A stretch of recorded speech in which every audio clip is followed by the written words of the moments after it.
Good morning, Alan. Hello, everyone else. I'm Terry, and welcome to TARDIS Spider. Today we look at the Tom Baker, Phillip Hinchliff, the era of horror. And if you enjoy this video, Please subscribe to our channel. thank you very much, Alan. So now, the Tom Baker, Phillip Hinchliff era, the era of horror. As I have acknowledged in a previous video, my first five, a video about the start of my Who journey. My first Who story is The Robots of Death. I started being a Doctor Who fan at the end of the Tom Baker, Phillip Hinchliff Robert Holes era of Doctor Who, the era of horror stories. This era was massively popular with the fans, which raises the question, is it possible, or indeed desirable, to separate the Hinchcliffe era from the rest of the era of the most popular regeneration of the Doctor? This is often argued as the definitive era of classic Who, or to me, all of the series, and it is tough to argue with that. Yet, the claim that the Hinchcliffe era is overrated does exist.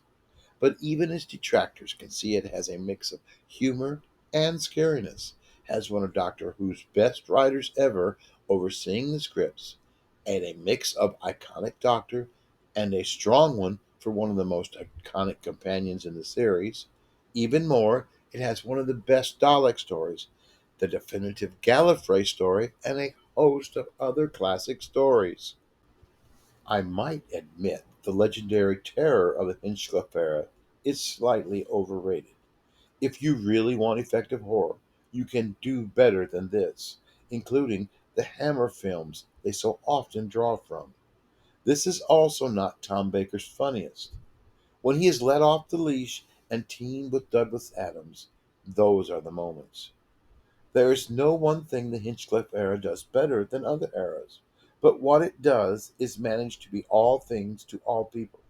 It is funny, scary, intelligent, with some of the best designs of the classic era. Looking at another favorite adventure, The Brain of Morbius. This tale is a wonderful mix of things. It is low rent and cheeky, with its mad scientist as the primary villain. This is a skillful horror story. It is worth noting The Brain of Morbius contains one of the era's most disturbing scenes. Writing this made me wonder why no companion in either classic or new Doctor Who has been completely overwhelmed by the events that they are involved in. Now, even the alien companions could be overwhelmed by the level of death and danger that they constantly face. The scene where Sarah Jane has a nervous breakdown. Terrible things are happening to her, piling on, ever mounting, never ending. This feels like a logical endpoint from a certain perspective on what traveling with the Doctor should be. Really scary, horrible, epic dangers.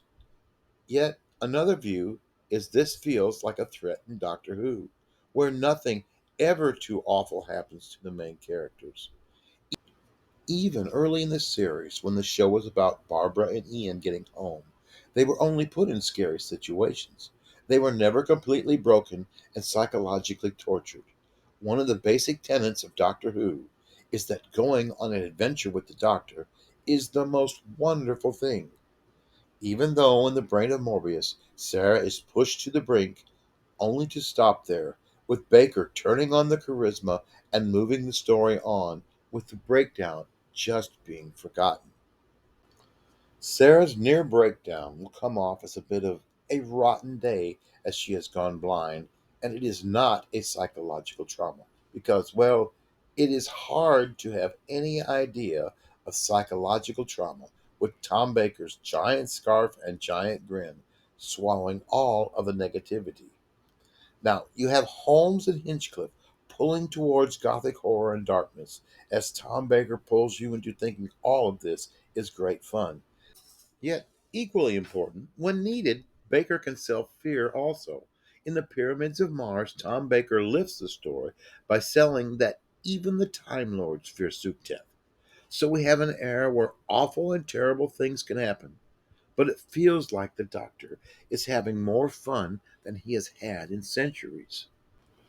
We should admit the Hinchcliffe era is not grown up horror, something one likely turns to.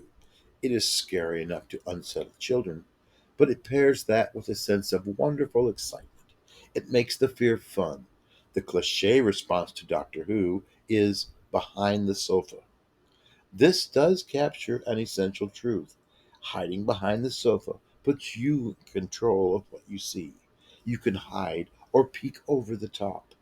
Within the Hinchcliffe era, Tom Baker serves as the sofa, because one massive grin and a quip is enough to remove the tension from any scene. Baker's Doctor retains the steady invulnerability of the Pertwee era. It is impossible to imagine anything truly bad happening to him.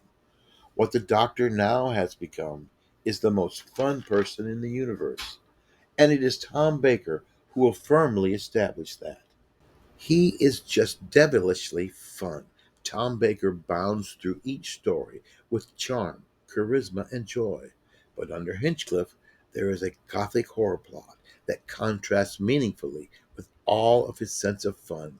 The series now absolutely shines, becoming one of the best things on television ever.